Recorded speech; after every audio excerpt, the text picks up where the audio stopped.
How would you help somebody who's listening to this who feels guilty? How should they navigate that? Yeah. And then we'll go shame. So treat them separately. Yes. Yeah. Good. You don't have to, but No. yeah. I'm happy to. Well, it's hard not to go back and forth. So Yeah. Feel free. You're the expert. I might violate the Yeah. rule here. Violate it. I mean, the big temptation in guilt is in the direction of self-deception, and the big temptation in shame is in the direction of hiding. Those are the two sort of, if you like, unhealthy ways out or something like that. So if I'm guilty of violating a standard, then one way out of that is to convince myself that the standard doesn't exist.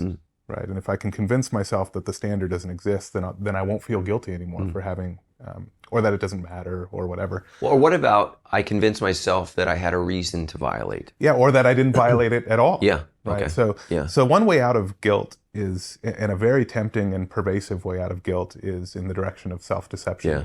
And so the person who's feeling guilty, I think the thing to say to the person who isn't, I mean, we've all, I mean, those of us who aren't self-deceived, right? It's not hard to point to things that that we're guilty about.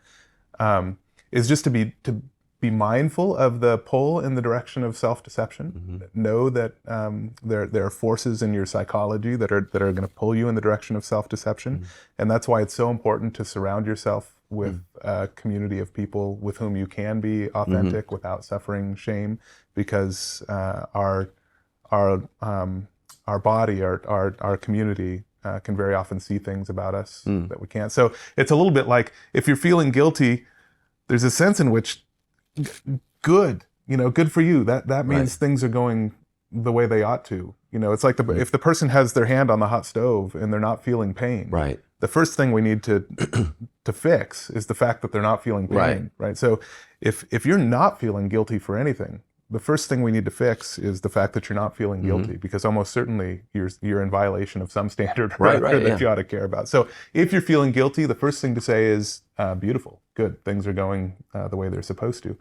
But if you're chronically guilty, or if your guilt isn't matched with an equally or more strongly felt sense of forgiveness and acceptance and embrace, then your guilt will undo you, and you'll be ruined by it. So there's this weird tightrope to walk where we embrace the fact that we're having this painful experience, because that tells us that the warning lights are working. Right. But at the same time, if that's not met with forgiveness, grace, acceptance, and so forth, you're screwed.